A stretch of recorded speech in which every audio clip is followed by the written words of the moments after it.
বাংলাদেশের ছাত্র আন্দোলনের মূল উদ্দেশ্য এটা নয় যে তাদের সরকারি চাকরির পদ্ধতিতে কোটা পদ্ধতির পরিবর্তন ঘটানো। তাদের এটাই লক্ষ্য ছিল যে কোনো একটা বিপ্লবকে সামনে রেখে দেশের সংখ্যালঘু মানুষদের উপর অকথ্য নির্যাতন চালানো, তাদের সম্পত্তিকে ধ্বংস করে দেওয়া, তাদেরকে এ দেশ থেকে বিতাড়িত করা। সে দেশের সংখ্যালঘু মানুষদেরকে বিভিন্নভাবে অত্যাচার করা হচ্ছে এবং সেখানকার সংখ্যালঘু মানুষগুলোকে তাদের সংখ্যাগুরুতে রূপান্তরিত করার জন্য যা যা পদক্ষেপ নেওয়ার প্রয়োজন তারা ঠিক সেই পদক্ষেপ নিয়ে সে দেশের সংখ্যালঘু মানুষগুলোকে সংখ্যাগুরু মানুষে পরিণত করছে। সে দেশের সংখ্যালঘু মানুষদের মানবাধিকার লঙ্ঘন হচ্ছে কিছু মৌলবাদী মানুষদের দ্বারা, কিছু মৌলবাদী ভাবধারায় ভাবিত এবং পরিচালিত মানুষদের দ্বারা।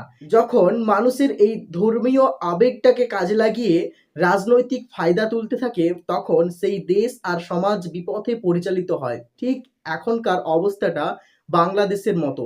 বাংলাদেশের প্রত্যেকটা মানুষ মৌলবাদী ভাবধারায় ভাবিত এবং পরিচালিত হয়ে এমন একটা দিকে অগ্রসর হচ্ছে এবং তারা যে ধ্বংসলীলায় মেতে উঠেছে, তারা ভাবছে হয়তো আমরা আমাদের দেশকে পুনরায় আরেকবার স্বাধীন করলাম। তারা বুঝতেও পারছে না তারা নিজেদের দেশের এবং নিজেদের কত বড় ক্ষতি করছে। তোমার লক্ষ্যই যদি হয় নিজেদের অধিকারটাকে বুঝে নেওয়া, তাহলে কেন এতটা হিংসাত্মক হয়ে পড়ছো? কেন চারদিকে ভাঙাভাঙি আগুন জ্বালিয়ে দিচ্ছ? তোমরা যারা আন্দোলনের নামে গোটা দেশটাকে ধ্বংস করে দিচ্ছ, তারা তোমরা বুঝতেই পারছো না নিজেদেরই কতটা তোমরা ক্ষতি করছো।